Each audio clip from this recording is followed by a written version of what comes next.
Friends, મારું નામ છે પ્રણવ પટેલ અને હું આપણી આ ચેનલ સ્ટડીવર્સિટીમાં એકવાર ફરીથી આપ સૌનું હાર્દિક સ્વાગત કરું છું.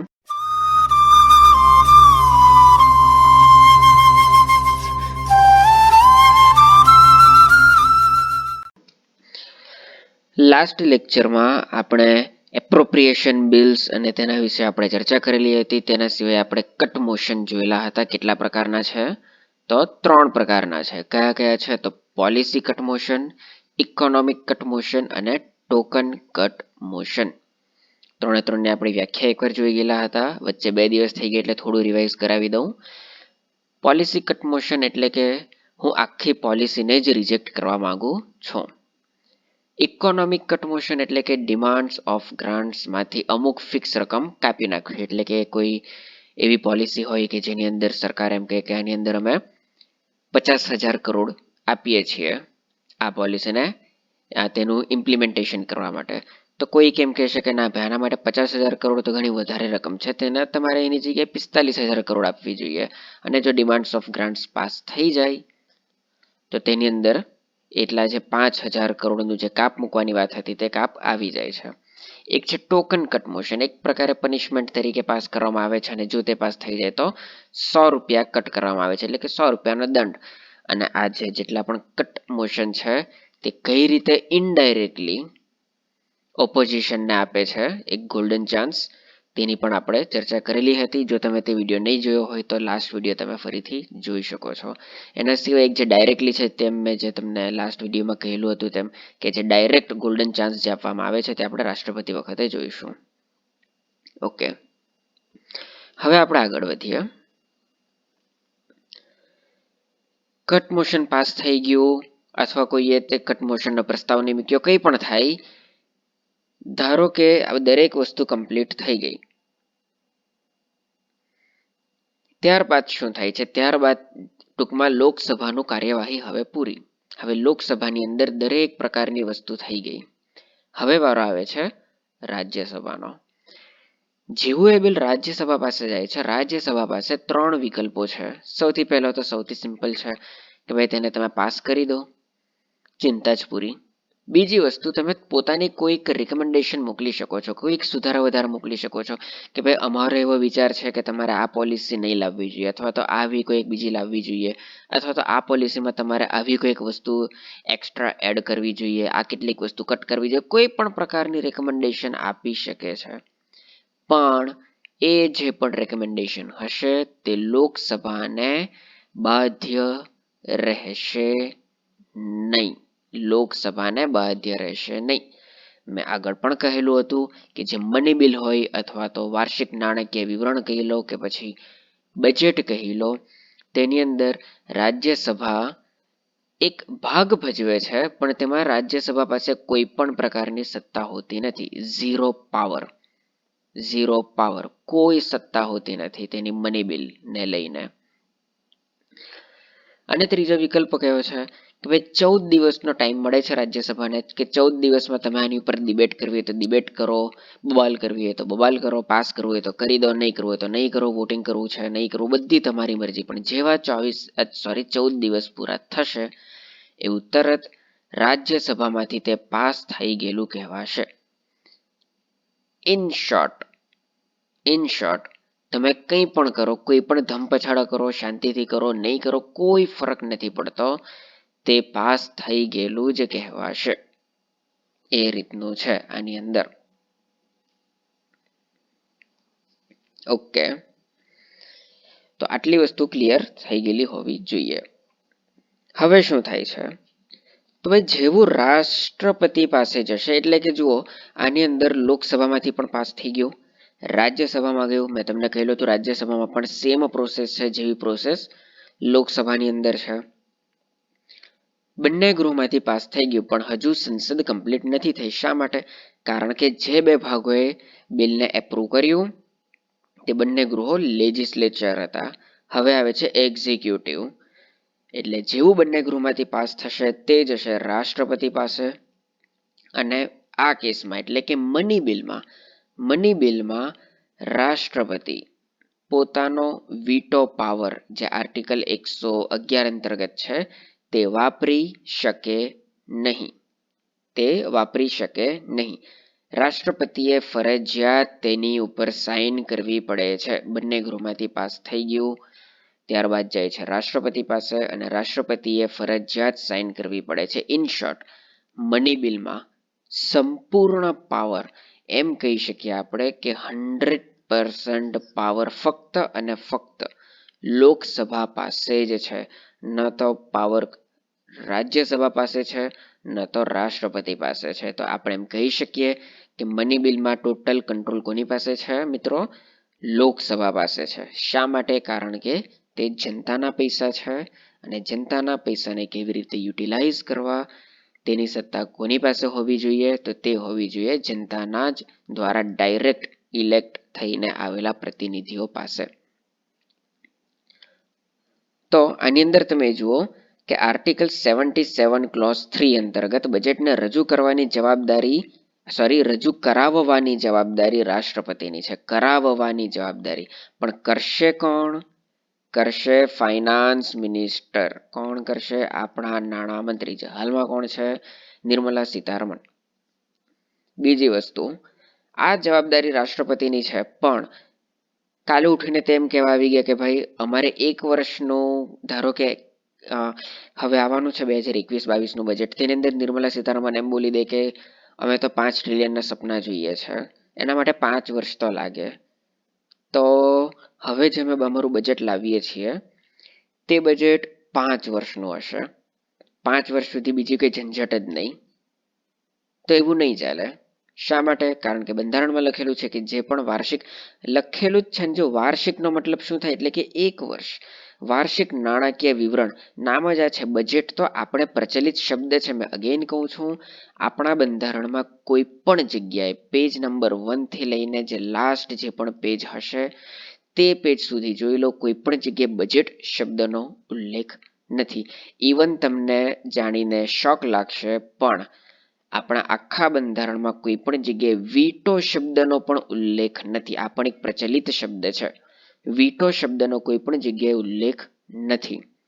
ઓકે, તો એની અંદર ઉલ્લેખ છે વાર્ષિક, એટલે કે દર વર્ષે આવવું જોઈએ, એટલે કે ફક્ત 1 વર્ષનું જ બજેટ હોવું જોઈએ, એનાથી ન તો ઓછું ન તો વધારે. ઓકે, આગળ વધીએ.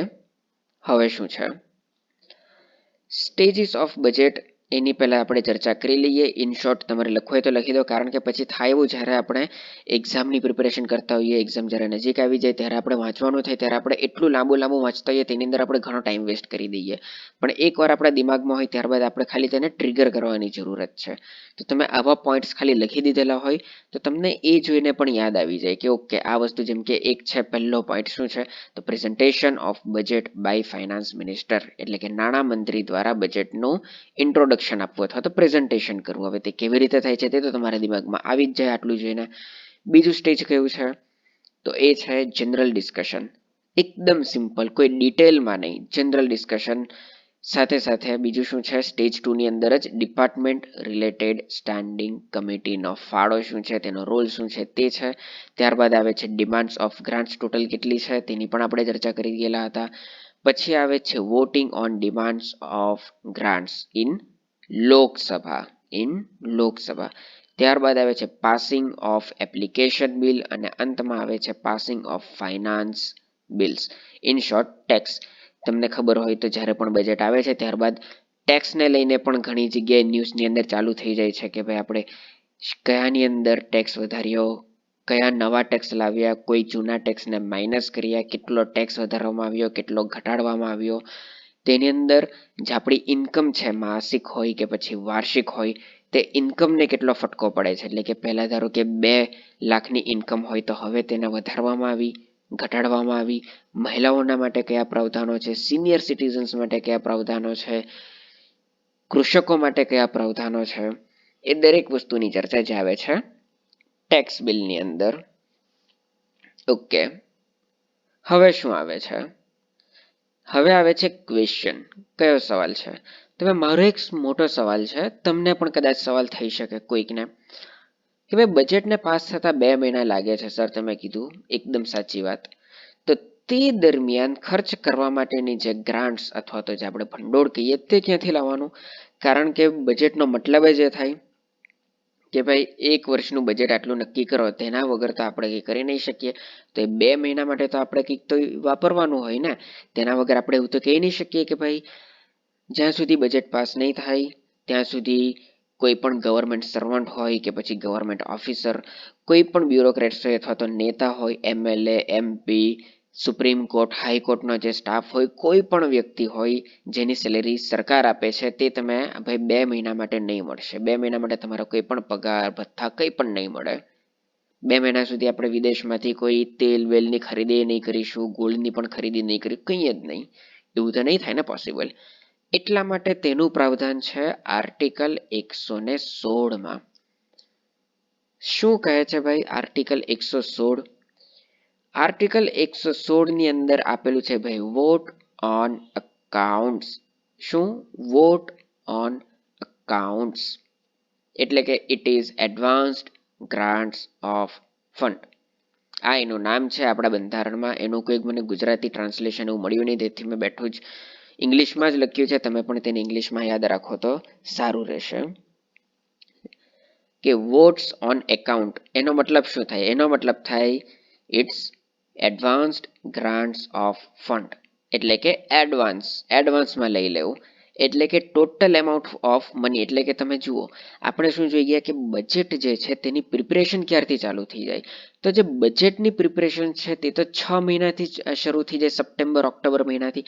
તો તે લોકોને ભલે કયા મંત્રાલયને કેટલું બજેટ આપવું કેટલું નહીં આપવું તે તો 2 નંબરની વાત છે, પણ એટલો તો અંદાજો આવી જાય ને કે 2021-22નું બજેટ ઓલમોસ્ટ માની લો ફોર એક્ઝામ્પલ 125 લાખ કરોડની આસપાસ આવવાનું છે. એક્ઝેક્ટ તેમને તો એટલું ખબર હોય ને, આ તો આપણે અંદાજો મારીએ છીએ. તેમને તો એક્ઝેક્ટ ખબર હોય, એક એક પૈસા સાથે ખબર હોય કે આટલા લાખ કરોડ અને આટલા પૈસા. તો એ જેટલું ટોટલ બજેટ છે, જે ટોટલ બજેટ છે એના 1/6 એટલે કે છઠ્ઠો ભાગ તેને એડવાન્સ્ડ ગ્રાન્ટ્સમાં લઈ લેવામાં આવે છે. એટલે બીજું પણ કેટલી બધી આની અંદર મેં કેટલાક એક્ઝામ્પલ આપેલા છે, જેમાં તમે ઓઇલની ખરીદી હોય, ગોલ્ડની ખરીદી હોય, બીજા જે આપણે વર્લ્ડ બેંક હોય કે કોઈ પણ બીજા દેશ પાસેથી જે આપણે ઉધાર લીધેલું હોય, સહાય લીધેલી હોય, તેના હપ્તા ચૂકવવાના હોય, પગાર આપવાના હોય, ભથ્થા આપવાના હોય, જેટલી પણ વસ્તુ હોય, સંસદની અંદર જે સત્ર ચાલે છે તેનું જે લાઇટ બિલ્સ જે આવતું હોય, તેના અંદર પેપર્સ જે યુઝ થતા હોય, કોઈ પણ બીજા એક્સ્ટ્રા ખર્ચા હોય, નાના મોટા, કોઈ પણ નાના હોય મોટા હોય, એ દરેકની જે ચૂકવણી હોય તેનું જે વહીવટ થાય છે તે વહીવટ આના દ્વારા થાય છે, જેને કહેવામાં આવે છે એડવાન્સ્ડ ગ્રાન્ટ્સ ઓફ ફંડ. અને આર્ટિકલ 116માં શું લખેલું છે? Vote on account.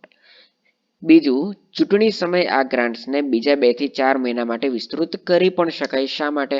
કારણ કે જ્યારે દેશમાં ચૂંટણી આવે છે, ચૂંટણી તમને ખબર જ છે કે આટલી મોટી દેશમાં જ્યાં આટલી મોટી વસ્તી છે તેની અંદર ઇલેક્શન કરવાનું ઘણી મોટી વસ્તુ કહેવાય.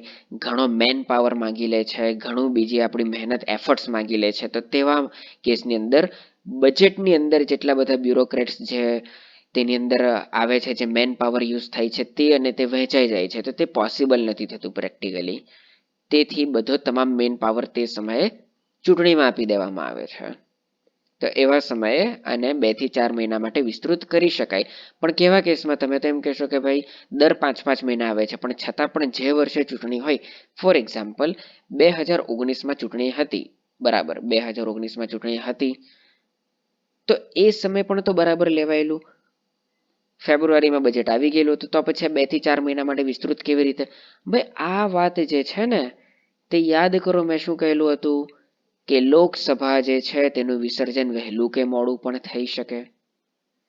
એટલે કે કોઈ આંતરિક સશસ્ત્ર વિદ્રોહ થાય, યુદ્ધ જેવી પરિસ્થિતિ થાય, જેને લઈને ચૂંટણી લંબાવવામાં આવે 2 મહિના, 4 મહિના, 6 મહિના, અને જ્યારે તે યુદ્ધ વિરામ મુકાઈ જાય છે, ઇમરજન્સી જેને આપણે કહીએ કટોકટી જેવા ટાઈમે આવી ચૂંટણીને લંબાવવામાં આવે અને ત્યારે એને બંધ કરી દીધું કે ઓકે હવે યુદ્ધની પરિસ્થિતિ પૂરી થઈ ગઈ, હવે કટોકટી હટાવવામાં આવે છે, ઇમરજન્સી હવે આપણે હટાવી દીધી, અને કોઇન્સિડન્ટલી તે ત્યારબાદ ઇલેક્શન આવી જાય છે, તરત જ માની લો કે જાન્યુઆરીમાં કે ફેબ્રુઆરીમાં અથવા તો માર્ચમાં, તો તેવા સમયે આ જે બજેટ છે તેને થોડું લાંબુ આપણે ખેંચી શકીએ છીએ, અને જે એડવાન્સ્ડ ગ્રાન્ટ છે તેને આપણે 2 થી 4 મહિના માટે વિસ્તૃત પણ કરી શકીએ. ઓબ્વિયસલી વાત છે કે 2 થી 4 મહિના આપણે વિસ્તૃત કરીએ તો તેવા સમયે 1/6 જેટલું એમાઉન્ટ નહીં હોય, તેની જગ્યાએ વધારે આપણને એમાઉન્ટ જોઈએ. પણ તે જે તે સમયે જેટલું પણ નાણાકીય વર્ષ બાકીનું બચેલું હોય, ધારો કે 6 મહિનાનું જ નાણાકીય વર્ષ બચેલું હોય, 8 મહિનાનું બચેલું હોય, તે પ્રમાણે તે લોકો કરી લે છે. ઘણા મોટા મોટા માથાઓ હોય છે, 2-3 PhD કરીને બેસેલા, તે લોકો બધું કામ નક્કી કરે છે. તો આ છે તેની પ્રોસેસ. તો આટલી વસ્તુ તમારી ક્લિયર થઈ ગયેલી હોવી જોઈએ. હવે આપણે આગળ વધીએ. હવે આપણે જોવાના છીએ એક્સપેન્ડિચર્સ ઇન એપ્લિકેશન બિલ. એટલે કે આ જ્યાં આપણે જોઈએ છે એપ્લિકેશન બિલ, તેની વાત કરીએ.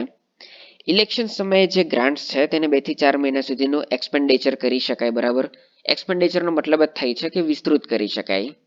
આ જે છે વિસ્તૃત જે શબ્દ વપરાય છે તેના માટે જ વપરાય છે કે એક્સપેન્ડિચર આપણે કરી શકીએ. કેટલા પ્રકારના છે? 2 પ્રકારના છે એક્સપેન્ડિચર ઇન એપ્લિકેશન બિલ. કયા કયા છે?